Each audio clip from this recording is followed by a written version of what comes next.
ಈಗಾಗಲೇ ಹೇಳಿದಾಗೆ ಕೆಟ್ಟ ಕೆಲಸ ಮಾಡಿದ್ರೆ ಕೆಟ್ಟ ಪ್ರತಿಫಲ ಇರುತ್ತೆ ಅದಕ್ಕೆ ಅನ್ನೋದಕ್ಕೆ ಖಂಡಿತವಾಗ್ಲೂ ಈ ಒಂದು ಶಿಕ್ಷೆಯ ಉದಾಹರಣೆ ಅಂತ ಅನ್ಸುತ್ತೆ.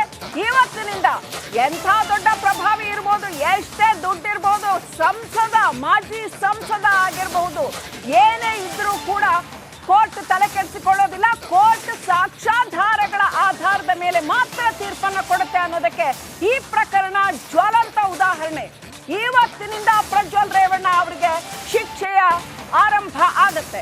ಇವತ್ತೇ ಜೈಲಿಗೆ ಹೋಗ್ಬೇಕಾಗತ್ತೆ. ಈಗ ಹೇಗಿದ್ದಾರೋ ಹಾಗೆ ಸೀದಾ ಅವ್ರು ಜೈಲಿಗೆ ಹೋಗ್ಬೇಕಾಗತ್ತೆ. ಮೊದಲು ಒಂದಷ್ಟು ಕಾನೂನು ಪ್ರಕ್ರಿಯೆಗಳಿರುತ್ತೆ. ಆ ಪ್ರಕ್ರಿಯೆಗಳ ನಂತರದಲ್ಲಿ ಸೀದಾ ಜೈಲಿಗೆ ಕರ್ಕೊಂಡು ಹೋಗ್ತಾರೆ. ಇವತ್ತಿನಿಂದಲೇ ಕೌಂಟ್ ಆಗುತ್ತೆ. ಐಪಿಸಿ 376 ಸಬ್ ಕ್ಲಾಸ್ 2N ಪ್ರಕಾರ ಜೀವನ ಪರ್ಯಂತ ಸೆರೆವಾಸ. ಐಪಿಸಿ ಸೆಕ್ಷನ್ 376 ಸಬ್ ಕ್ಲಾಸ್ 2 ಪ್ರಕಾರವೂ ಕೂಡ ಜೀವನ ಪರ್ಯಂತ ಸೆರೆವಾಸ. ಜೀವನ ಪರ್ಯಂತ ಅಂದ್ರೆ ಜೀವ ಇರೋವರೆಗೂ ಕೂಡ ಆತ ಸೆರೆಮನೆಯಲ್ಲೇ ಕಳಿಬೇಕು.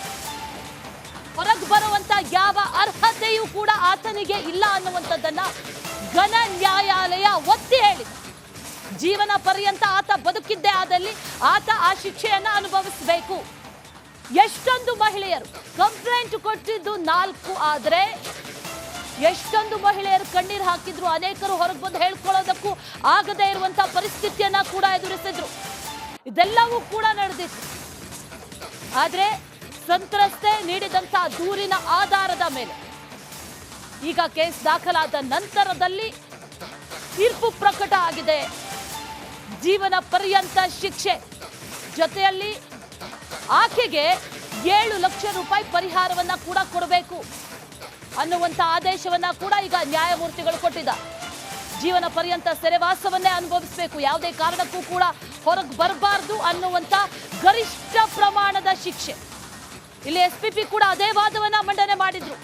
ಆತನ ಮೇಲೆ ಇರುವಂಥ ಅಪರಾಧ ಕೃತ್ಯಗಳು ಒಂದೆರಡಲ್ಲ, ಪ್ರತಿಯೊಂದನ್ನು ಪರಿಗಣನೆಗೆ ತೆಗೆದುಕೊಂಡು ಆತನಿಗೆ ಗರಿಷ್ಠ ಪ್ರಮಾಣದ ಶಿಕ್ಷೆ ಆಗಬೇಕು.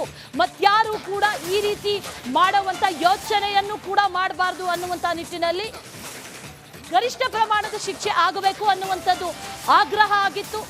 ಅದೇ ರೀತಿಯಲ್ಲಿ ಗರಿಷ್ಠ ಪ್ರಮಾಣದ ಶಿಕ್ಷೆ ಆಗಿದೆ, ಜೀವಾವಧಿ ಶಿಕ್ಷೆ. ಇದಕ್ಕಿಂತ ಇನ್ನೇನ್ ಬೇಕು? ಹೊರಗಡೆ ಬರೋದಕ್ಕಾಗೋದಿಲ್ಲ. ಮಾರಾಯ ಅಂತ ಈಗಾಗಲೇ ಹೇಳಿದಾಗೆ ಕೆಟ್ಟ ಕೆಲಸ ಮಾಡಿದ್ರೆ ಕೆಟ್ಟ ಪ್ರತಿಫಲ ಇರುತ್ತೆ ಅದಕ್ಕೆ ಅನ್ನೋದಕ್ಕೆ ಖಂಡಿತವಾಗ್ಲೂ ಈ ಒಂದು ಶಿಕ್ಷೆಯ ಉದಾಹರಣೆ ಅಂತ ಅನ್ಸುತ್ತೆ. ಇವತ್ತಿನಿಂದ ಎಂಥ ದೊಡ್ಡ ಪ್ರಭಾವಿ ಇರ್ಬೋದು, ಎಷ್ಟೇ ದುಡ್ಡಿರ್ಬೋದು, ಸಂಸದ, ಮಾಜಿ ಸಂಸದ ಆಗಿರಬಹುದು, ಏನೇ ಇದ್ರೂ ಕೂಡ ಕೋರ್ಟ್ ತಲೆ ಕೆಡಿಸಿಕೊಳ್ಳೋದಿಲ್ಲ. ಕೋರ್ಟ್ ಸಾಕ್ಷ್ಯಾಧಾರಗಳ ಆಧಾರದ ಮೇಲೆ ಮಾತ್ರ ತೀರ್ಪನ್ನು ಕೊಡುತ್ತೆ ಅನ್ನೋದಕ್ಕೆ ಈ ಪ್ರಕರಣ ಜ್ವಲಂತ ಉದಾಹರಣೆ. ಇವತ್ತಿನಿಂದ ಪ್ರಜ್ವಲ್ ರೇವಣ್ಣ ಅವರಿಗೆ ಶಿಕ್ಷೆಯ ಆರಂಭ ಆಗುತ್ತೆ. ಇವತ್ತೇ ಜೈಲಿಗೆ ಹೋಗ್ಬೇಕಾಗತ್ತೆ. ಈಗ ಹೇಗಿದ್ದಾರೋ ಹಾಗೆ ಸೀದಾ ಅವ್ರು ಜೈಲಿಗೆ ಹೋಗ್ಬೇಕಾಗತ್ತೆ. ಮೊದಲು ಒಂದಷ್ಟು ಕಾನೂನು ಪ್ರಕ್ರಿಯೆಗಳಿರುತ್ತೆ.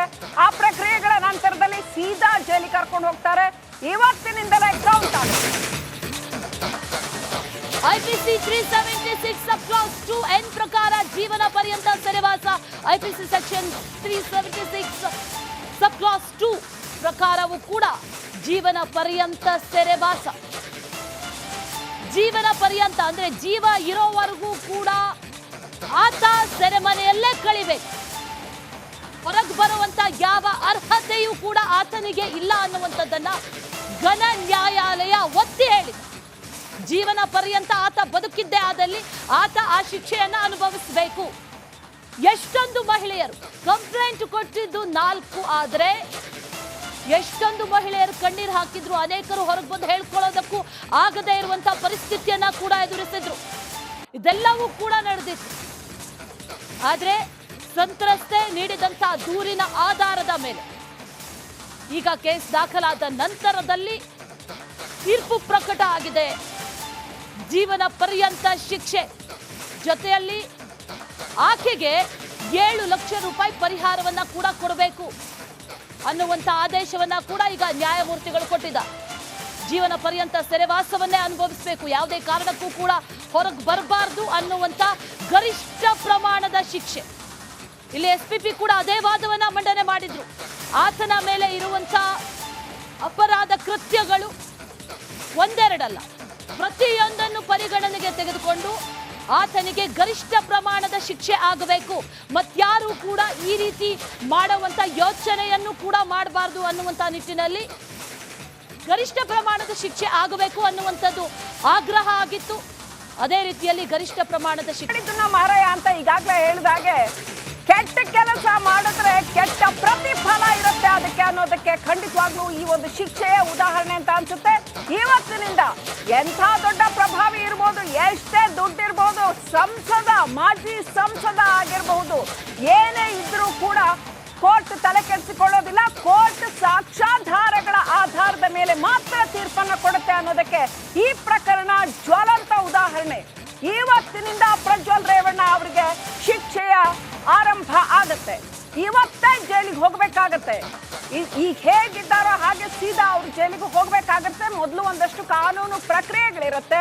ಆ ಪ್ರಕ್ರಿಯೆಗಳ ನಂತರದಲ್ಲಿ ಸೀದಾ ಜೈಲಿಗೆ ಕರ್ಕೊಂಡು ಹೋಗ್ತಾರೆ. ಇವತ್ತಿನಿಂದಲೇ ಕೌಂಟ್ ಆಗುತ್ತೆ. ಐಪಿಸಿ 376 ಸಬ್ ಕ್ಲಾಸ್ 2N ಪ್ರಕಾರ ಜೀವನ ಪರ್ಯಂತ ಸೆರೆವಾಸ. ಐಪಿಸಿ ಸೆಕ್ಷನ್ 376 ಸಬ್ ಕ್ಲಾಸ್ 2 ಪ್ರಕಾರವೂ ಕೂಡ ಜೀವನ ಪರ್ಯಂತ ಸೆರೆವಾಸ.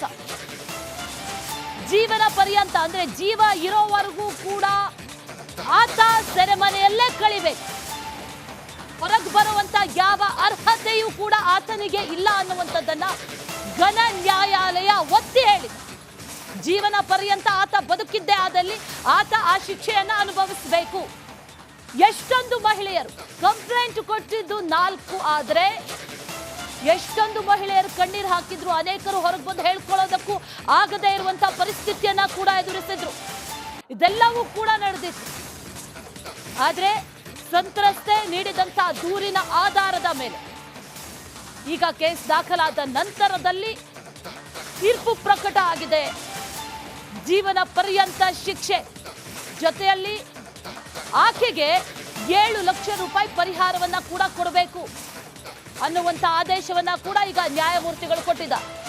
ಜೀವನ ಪರ್ಯಂತ ಸೆರೆವಾಸವನ್ನೇ ಅನುಭವಿಸಬೇಕು, ಯಾವುದೇ ಕಾರಣಕ್ಕೂ ಕೂಡ ಹೊರಗೆ ಬರಬಾರದು ಅನ್ನುವಂತ ಗರಿಷ್ಠ ಪ್ರಮಾಣದ ಶಿಕ್ಷೆ. ಇಲ್ಲಿ SPP ಕೂಡ ಅದೇ ವಾದವನ್ನ ಮಂಡನೆ ಮಾಡಿದ್ರು. ಆತನ ಮೇಲೆ ಇರುವಂತ ಅಪರಾಧ ಕೃತ್ಯಗಳು ಮಾರಾಯ ಅಂತ ಈಗಾಗಲೇ ಹೇಳಿದಾಗೆ ಕೆಟ್ಟ ಕೆಲಸ ಮಾಡಿದ್ರೆ ಕೆಟ್ಟ ಪ್ರತಿಫಲ ಇರುತ್ತೆ ಅದಕ್ಕೆ ಅನ್ನೋದಕ್ಕೆ ಖಂಡಿತವಾಗ್ಲೂ ಈ ಒಂದು ಶಿಕ್ಷೆಯ ಉದಾಹರಣೆ ಅಂತ ಅನ್ಸುತ್ತೆ.